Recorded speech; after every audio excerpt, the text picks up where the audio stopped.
Olá, boa noite, querido irmão, querida irmã do Movimento Espírita, em especial os integrantes do Centro Espírita Jorge Olímpio, a instituição que nos convida para a palestra dessa noite.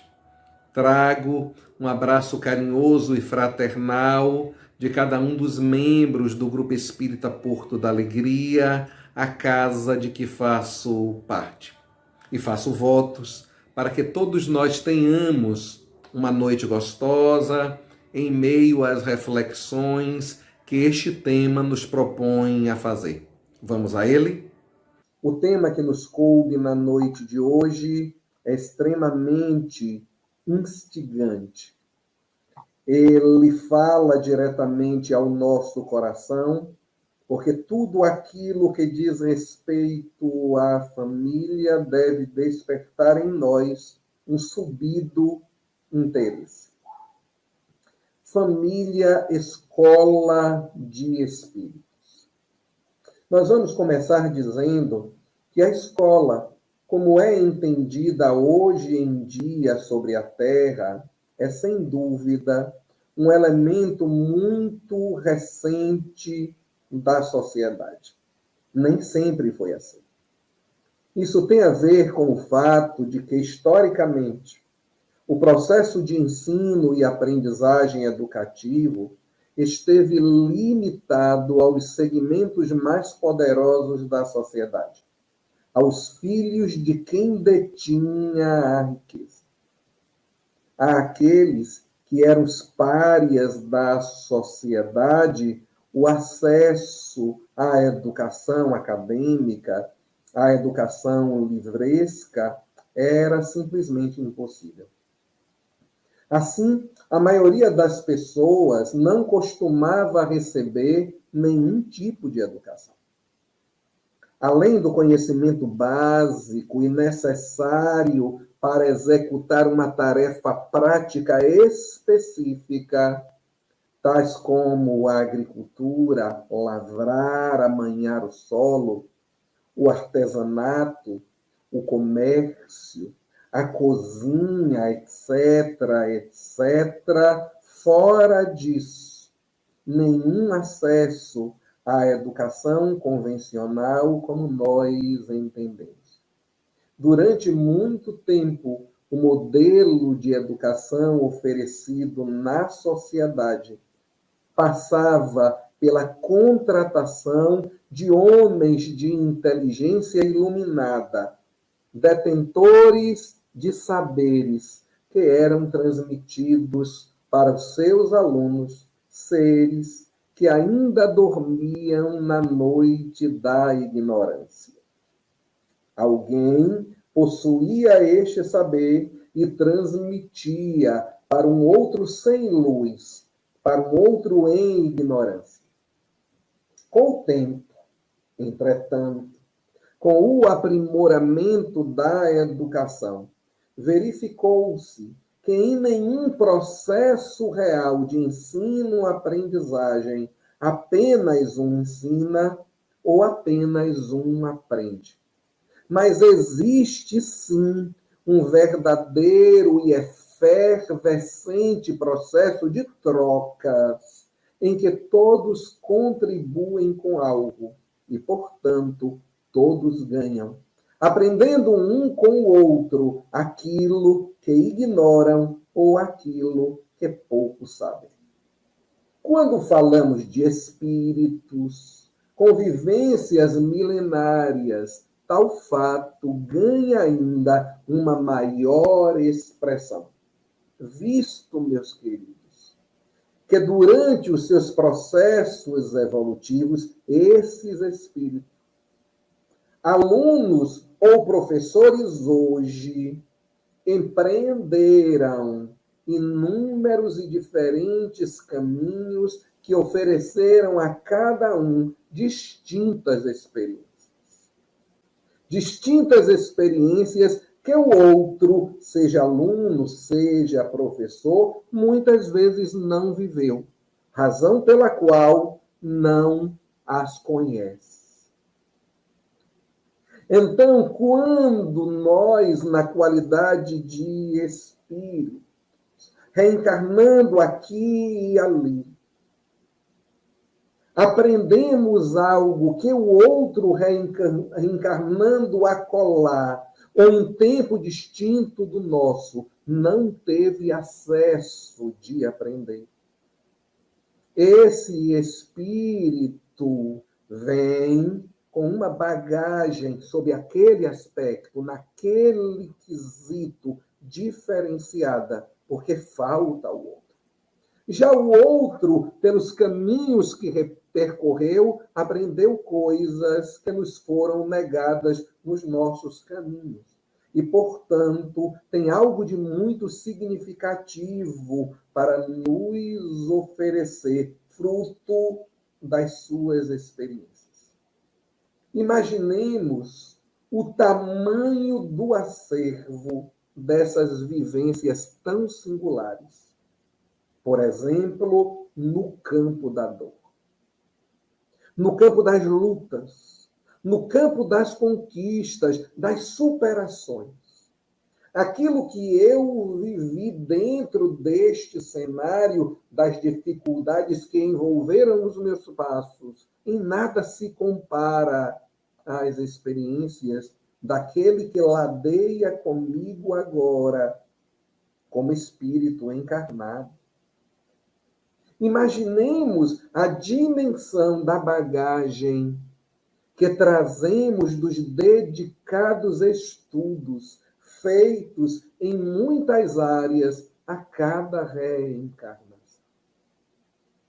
Sendo diversas as áreas do saber, alguns espíritos por afinidade se encaminham para umas e outros para outras.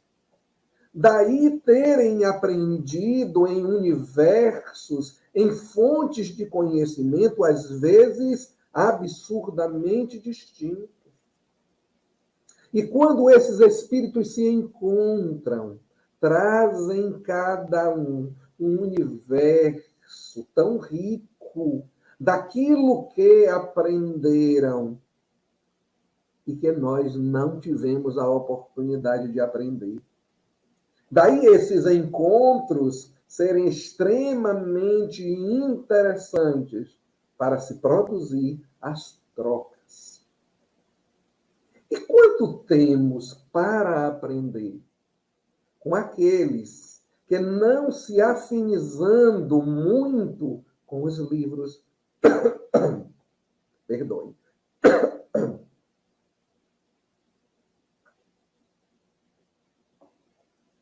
repetindo,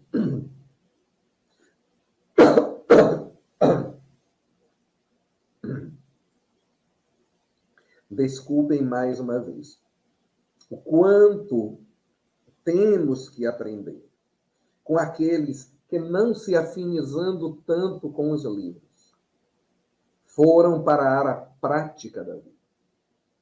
Buscaram ofícios práticos, às vezes manualidades, para o qual nos faltam estas habilidades, que eles dominam com excelência.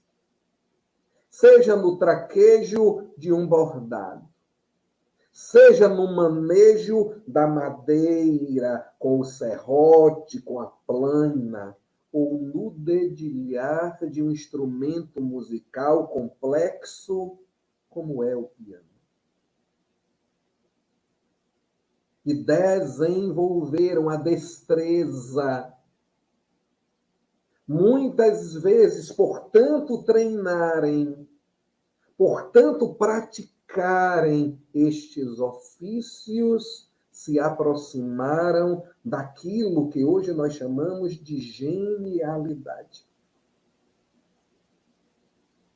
Uns mais aos livros, outros mais na prática. Mas a grande verdade é que não há quem não tenha o que aprender. E não há quem não tenha o que ensinar. Basta Para isso, nesta relação, volto a dizer, de troca, ora aprendendo, ora ensinando, basta estejamos em humildade, abertos àquilo que o outro traga de preciosa contribuição, de valiosa experiência, oportunizando com isso o nosso enriquecimento e o enriquecimento do outro. E no lar,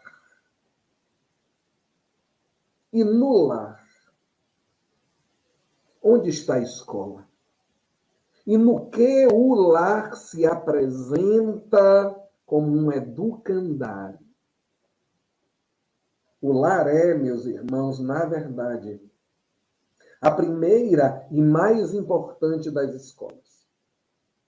E a família é a classe de alunos que melhor fomentará em cada um de nós o aprendizado de que mais precisamos enquanto espírito.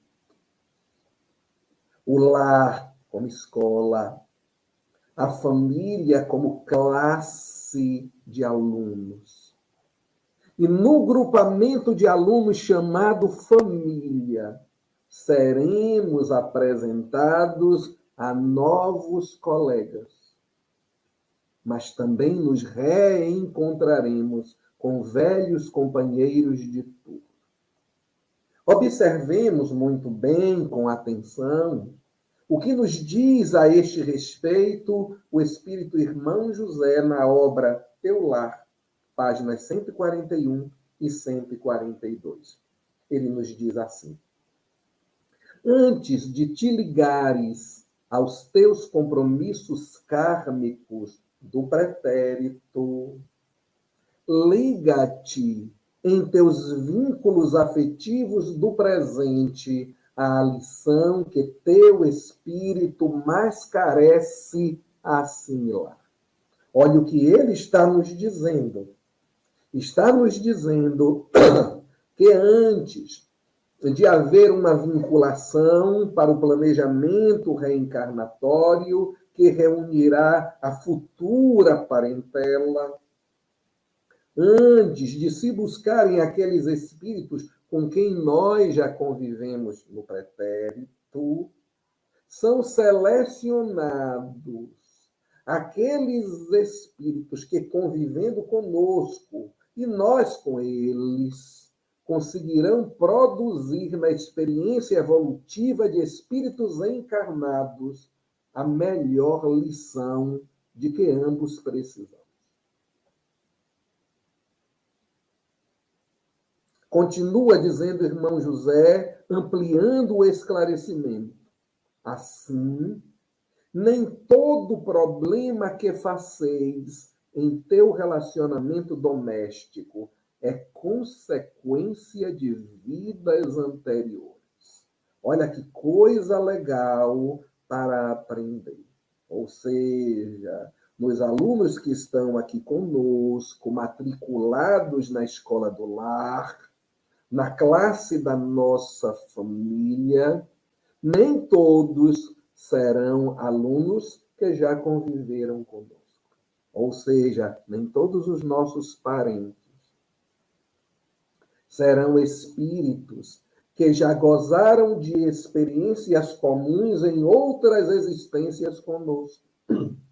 Porque, na verdade, nos diz irmão José, clareando ainda mais o que está no próprio livro dos Espíritos, o que vai determinar quem virá conosco e com quem nós iremos é exatamente quem vai produzir a melhor experiência evolutiva. Ou seja, o que é que o outro traz, que junto com o que eu trago vai dar o melhor boom de progresso, vai produzir maior aprendizado em todos. Ao dizer isto, meus irmãos, estamos querendo que você abandone de uma vez por todas a ideia de que todos os espíritos que se agrupam em uma família já estiveram reunidos no passado. Mais ainda, queremos que você abandone também a ideia de que todas as dificuldades de relacionamento que agora enfrentam dentro da família são decorrência dessas questões mal resolvidas entre eles e que se arrastam lá de trás para agora. Todas, não. Algumas, sim. A regra, sim, mas em caráter excepcional, mas não raro, nós teremos aqueles bem pertinho de nós, nos ensinando e aprendendo conosco aquilo que nos falta, sem que tenhamos tido com eles qualquer vínculo em outra reencarnação. Atentemos ainda mais para a ressalva feita por irmão José sobre o assunto, quando ele, em complemento, diz: não ouvides, não esqueças, que a reencarnação te conduz ao encontro de tuas necessidades de aperfeiçoamento. Os espíritos também se atraem pela necessidade mútua de aprendizado, e não pelo vínculo esse ou aquele do passado. E segue dizendo: convence-te de que, em teu atual estágio de evolução, convence-te de que, em teu atual estágio de evolução, se fosse outro o quadro de tuas experiências em família, a tua prova não seria diferente. O que é que está dizendo aí? Que mudariam talvez os personagens. Você vai tirar todos esses que você entende que são o problema por conta dos ressentimentos das outras vidas, das mágoas das outras vidas. Mudariam talvez os personagens que contracenam contigo, mas o enredo da história que estás representando seria o mesmo. Porque a sabedoria divina vai conduzindo as coisas e vai colocando os personagens para contracenar conosco no palco da vida, que nos façam, com essa experiência, ganhar o Oscar da perfeição. São aqueles que vão trazer, por exemplo, o aprendizado rico da paciência que nos falta. E que talvez procurando todos aqueles com que nós convivemos no passado, não tenha nenhum que carregue características tão boas para conviver conosco e não apenas para atiçar ou para testar a nossa paciência. Porque nós precisamos também daqueles que nos mostrem o quanto é possível sermos pacientes mesmo nos momentos mais desafiadores. E se entre aqueles que conviveram conosco nós não tivermos ninguém com esta característica de nos ensinar, mas apenas de nos provocar e nos testar em paciência, esses não serão os mais adequados para conviver conosco. Então virá alguém que nós não conhecemos para o seio da nossa família, como pai, como filho, como mãe, como irmão, como marido, como mulher, como avô, como dindo, exatamente para nos oportunizar aprendermos com essas pessoas. Na escola do lar, meus queridos, nós temos prestigiado sobremaneira aquilo que o cérebro tem nos apresentado como caminhos. e negligenciado quase ao ponto de anular as lições provenientes dos nossos sentimentos. Olhe o que eu estou dizendo. Nós nos encontramos na era do Espírito. E na era do Espírito, quando o grande convite ao aprendizado passa necessariamente pela ampliação da nossa sensibilidade, desprezar o que nós sentimos, ignorar os apelos do nosso coração, dando ouvidos apenas ao que determina a nossa racionalidade, é cavar uma vida distante das realizações interiores. Querem ver? A canção Evidências, de José Augusto e Paulo Sérgio Vale, apresenta muito bem o quadro da boca que fala uma coisa por comando da mente, enquanto o coração, na verdade, deseja dizer outra bem diferente. Quantas vezes nós já fizemos isto? Olha o que esta canção nos diz. Quando eu digo que deixei de te amar, é porque eu te amo. Quando eu digo que eu não quero mais você, é porque te quero. Eu tenho medo de te dar meu coração e confessar que eu estou nas tuas mãos, mas não posso imaginar o que vai ser de mim se eu te perder um dia. Eu me afasto e me defendo de você, mas depois me entrego. Faço tipo, falo coisas que eu não sou, mas depois eu nego. Mas na verdade é que eu sou louco por você e tenho medo de pensar em te perder. Eu preciso aceitar que não dá mais para separar as nossas vidas. E o poeta continua dizendo, e nessa loucura de dizer que não te quero, vou negando as aparências, disfarçando as evidências, porque o nosso corpo fala, porque a gente se trai, porque por mais que nós tentemos esconder o que nós sentimos, nós, espíritos, nos traímos mais cedo ou mais tarde. A música vai e diz, mas para que viver fingindo, se eu não posso enganar meu coração?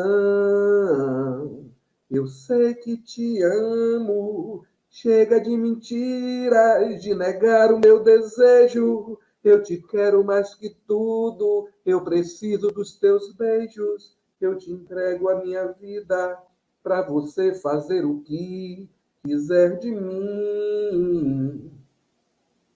Só quero ouvir você dizer que sim.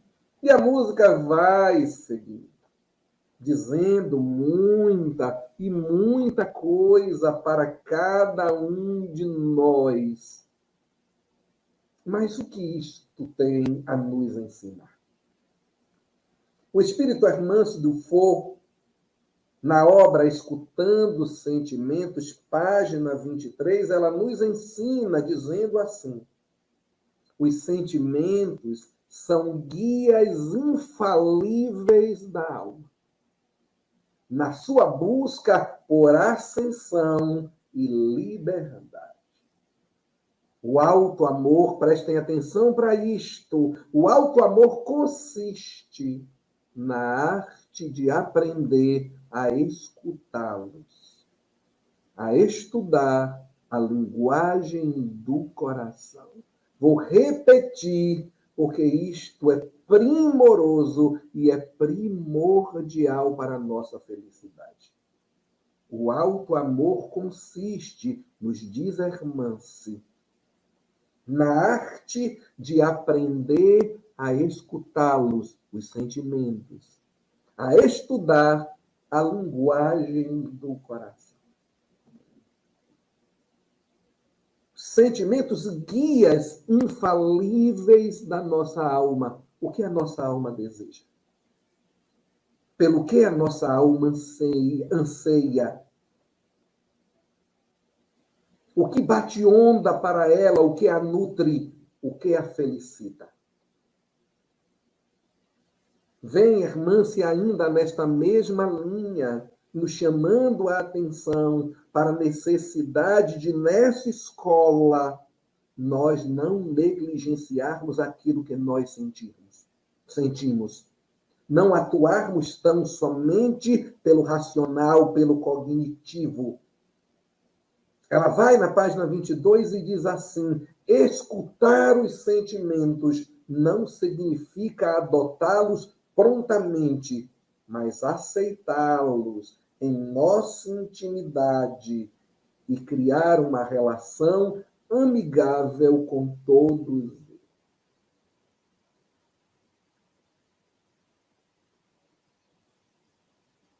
Adotá-los prontamente, nem sempre. Porque às vezes aquilo que a gente sente precisa ser melhor elaborado e com a ajuda também do nosso racional. Mas não podemos desprezar o que sentimos. Quanta dor existe em torno das nossas vidas, exatamente porque nós estamos negando aquilo que o nosso coração está pedindo para viver. Aceitá-los, os sentimentos, sem reprimir ou sem se envergonhar. Essa atitude é o primeiro passo para um diálogo educativo com o nosso mundo íntimo, conclui Hermance.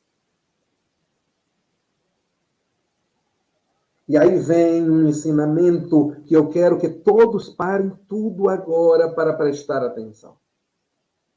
Na escola do lar, em que todos os alunos são espíritos, fica ainda mais claro que ninguém nos pertence.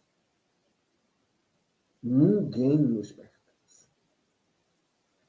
Que quantas dores pelos apegos, quantas dores por não termos ainda aprendido a deixar ir. Quantas dores por não sabermos lidar com as inevitáveis, muitas vezes, separações. Seja pelo afastamento do outro que não deseja caminhar conosco, seja pelas desencarnações. Lembremos, somos simplesmente irmãos. Filhos do mesmo Criador, ocupando momentaneamente funções diferentes na organização familiar. Agora você é esposo, amanhã ou depois será irmão, será pai, será avô, será dindo. As funções, elas mudam conforme a necessidade evolutiva. Conforme aquilo que um e outro precisem aprender. Então, as expressões possessivas de meu filho, minha mãe, meu marido, minha esposa, devem perder a perniciosa força com que a empregamos. Nós as empregamos, estas expressões, meu, minha, com uma força muito grande. mas elas precisam perder esse espaço para ceder lugar a um amplo sentimento de fraternidade. E com isso nós estaremos na escola do lar aprendendo uma série de coisas que permitem ao espírito liberdade, que permitem ao espírito respirar, que permitem ao espírito vir ao nosso encontro sem medo de serem presos em celas, em correntes, em grilhões. Como é bom deixar ir. Há tantas feridas e dúvidas neste campo, meus irmãos. Quantas dúvidas quanto às razões das desuniões, dos desentendimentos, dos conflitos. Quanta insegurança como base dessas questões. Quantas dúvidas nós temos do quanto nós estamos sendo bons pais, bons filhos. Ou quanto estamos negligenciando no nosso desempenho conjugal, das formas mais variadas que a vida em família nos convoca a interagir com os outros. Quantas dúvidas! Quantas dúvidas!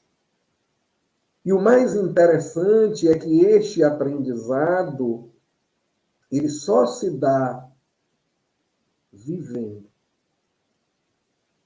experimentando, errando e acertando. Às vezes maltratando, mas buscando sempre felicitar. E nesse campo da família, nesta grande escola que é o lar, nós costumamos normalmente lançar o nosso olhar, quando falamos de educação, à questão da educação dos filhos, após a chegada destes. Espíritos tão diferentes. Quando você tem mais de um filho, às vezes se espanta o quanto eles, nos traços que os caracterizam, desde os físicos, aos morais, aos intelectuais, aos psicológicos, o quanto eles são diferentes. Mas todos chegam cantando assim. Ai, eu quero tanto que você me aceite do jeito que eu sou. Muito inibido, recatado, tímido, puro de amor. Ai, eu quero tanto que você me aceite do jeito que eu sou. Arrebatado, atirado, rápido, sem pudor. E chegam pedindo para serem por nós estudados, para que nós identificamos as características, os traços de cada um desses espíritos que vêm repartir a trajetória evolutiva conosco. Nós consigamos identificar o que cada um desses espíritos precisa para, com a nossa cooperação, altear voo, alçar voo. Mas quando estamos na qualidade de pais, por mais que procuremos nos instrumentalizar com todas as escolas pedagógicas existentes do mundo, não existirá nenhuma forma mais eficaz de oferecer aprendizado do que, na verdade, através do nosso exemplo. Ensinar com o exemplo. E aí nós temos um grande problema, que é estarmos cada vez mais distantes do convívio uns com os outros. Pais muito tempo fora do lar. Pais transferindo a responsabilidade da educação para as escolas. Às vezes, escolas mercenárias do mundo, apenas interessadas em dinheiro, ou transferindo para empregados domésticos a responsabilidade que lhes cabe. É preciso que nós atentemos, que não podemos descuidar desta preciosa lição do exemplo no Instituto de Educação do nosso lar. Não podemos descuidar disto. E precisaremos, então, estarmos atentos, depois de identificarmos os traços desse espírito que caminha junto conosco na qualidade do nosso filho ou daquele que se encontra sob a nossa responsabilidade. Que para que as vivências elas sejam harmônicas, nós não podemos negligenciar também da questão dos limites. Ora, nós estimulamos permitindo, dando asas para que esses espíritos voem. Em outros instantes, nós iremos proibir, para que eles não percam a noção da realidade, para que eles não tirem os pés fincados no solo da vida, porque aquele a quem é dado fazer tudo cresce absolutamente sem noção.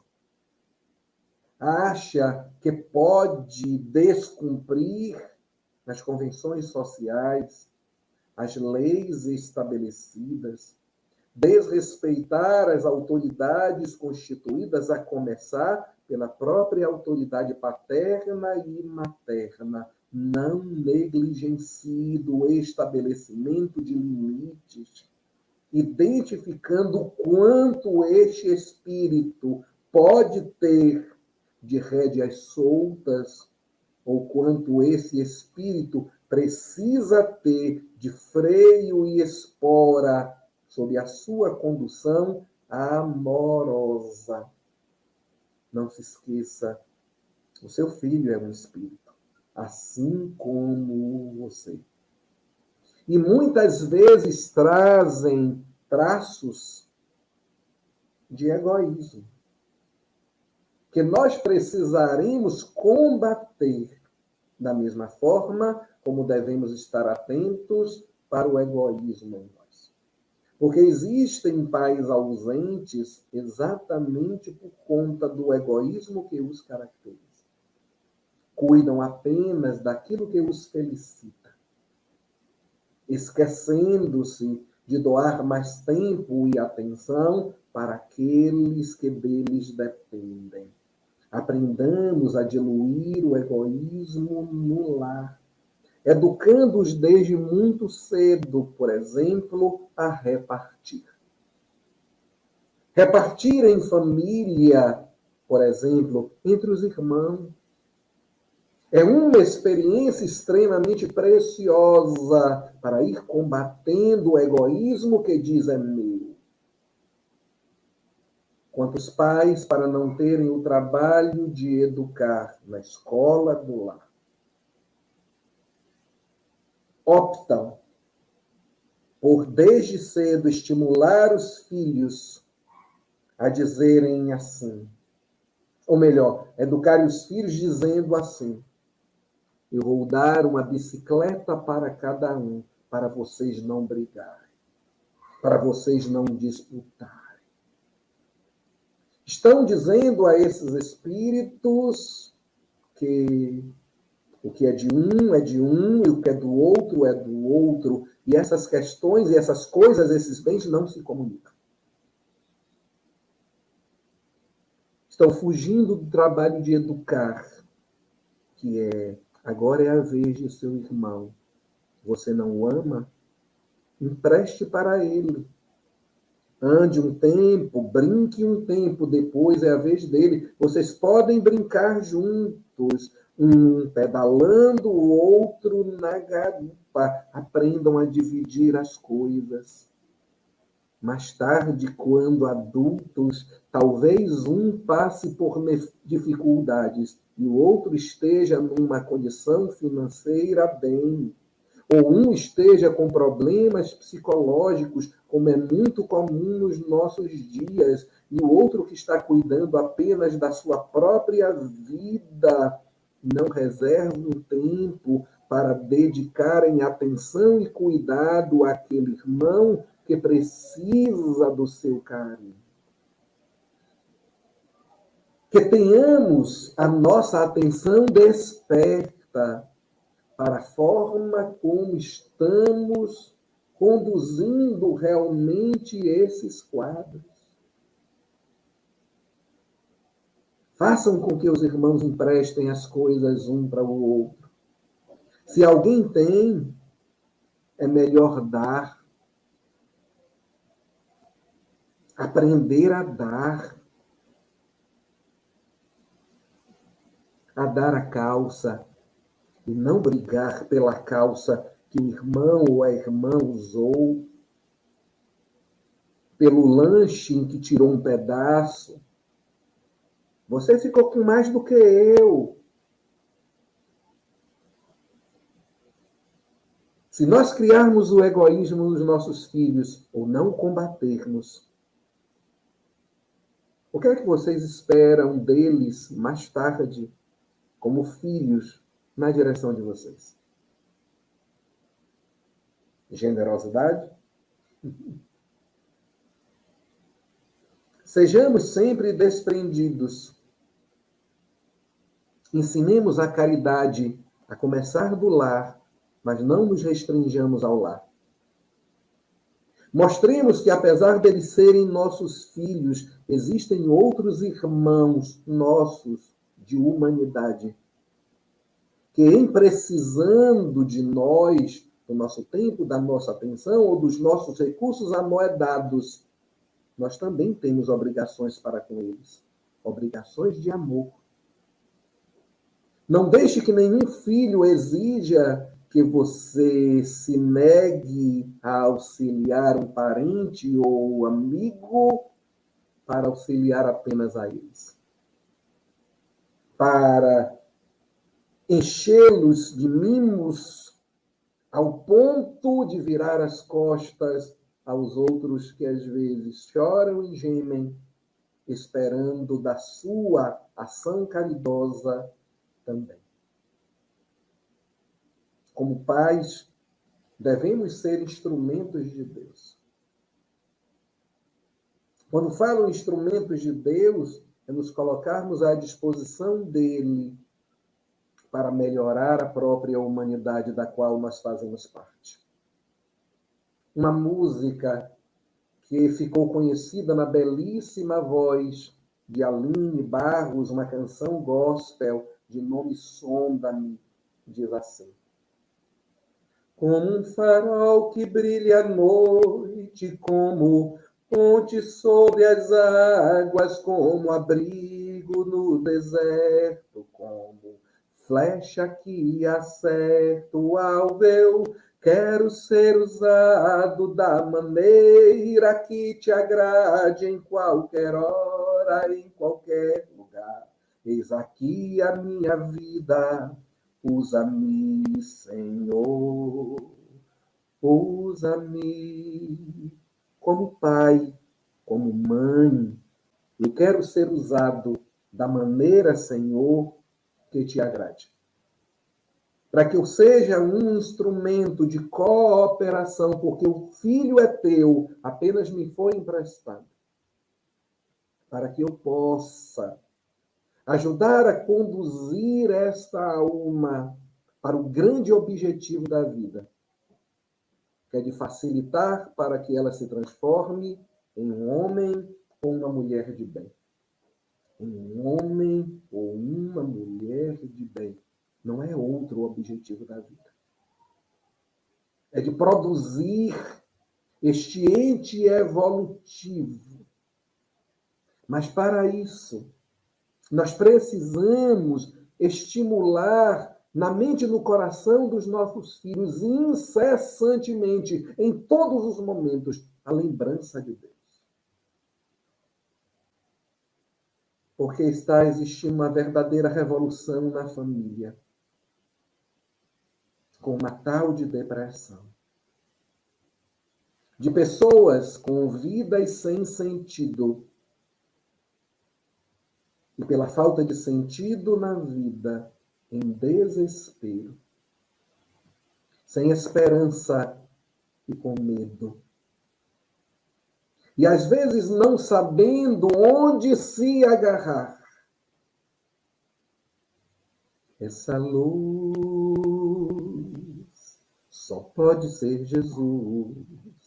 Luz que me ilumina o caminho e que me ajuda a seguir.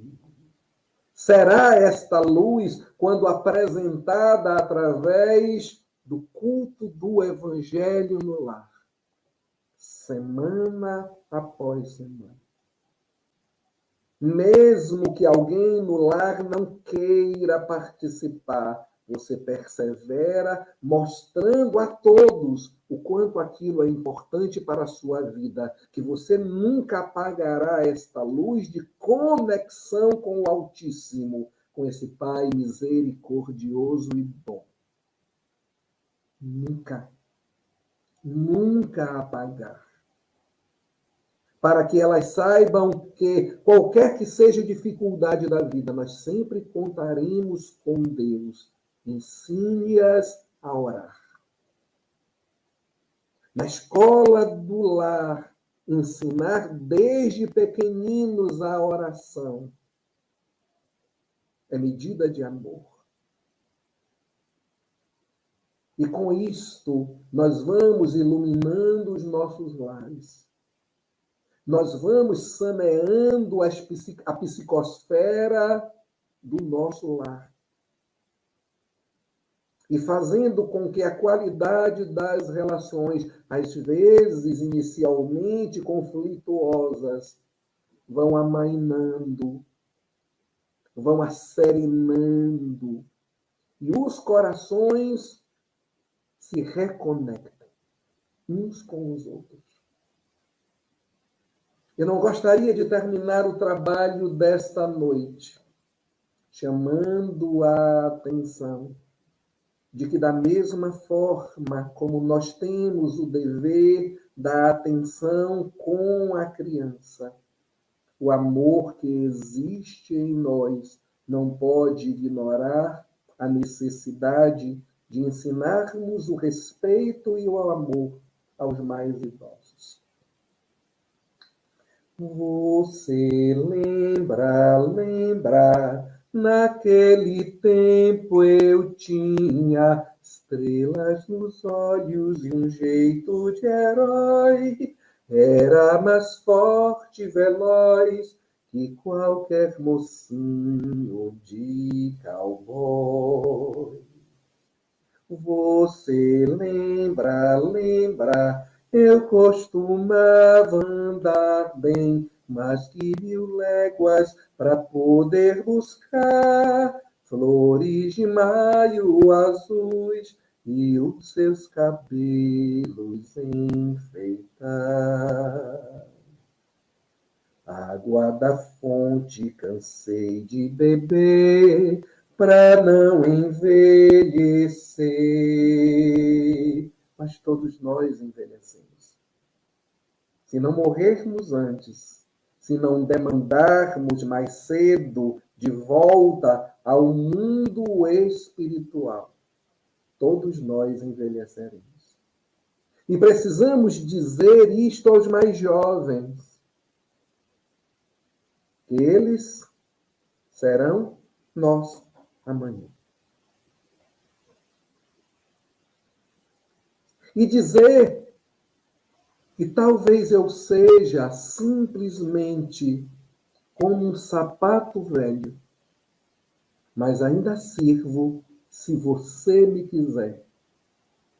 Basta você me calçar e eu aqueço o frio dos seus pés. Que nós tenhamos este dever de amor com aqueles que dedicaram as suas vidas também por amor a cuidar de nós, a promover a nossa felicidade.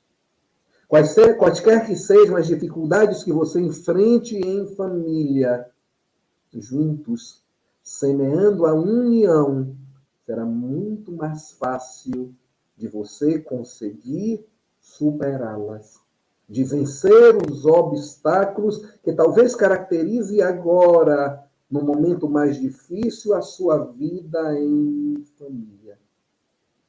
Mas não se esqueça que o amor tem feito coisas que até mesmo Deus duvida.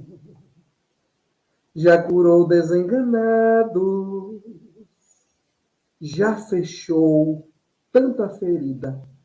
O amor junta os pedaços quando um coração se quebra, mesmo que seja de aço, mesmo que seja de pedra. Mas fica tão cicatrizado, o amor tem esse poder, que ninguém diz que é colado. Foi assim que fez em mim, foi assim que fez em nós esse amor iluminado. E eu desejo que a sua vida em família seja luz, seja aconchego, seja um ninho verdadeiramente acolhedor. Mas para isso, precisamos estar abertos ao que a experiência na condução da sabedoria das leis divinas que nos reuniu a todos tem a nos ensinar. Observe aquele que, ligado a você pela consanguinidade, caminha ao seu lado, não sem razão, por esta reencarnação. Agradeça a Deus pela presença dele ou dela. Esteja atento de que forma você pode cooperar para que a vida em família se transforme em algo verdadeiramente gostoso. Que Jesus nos abençoe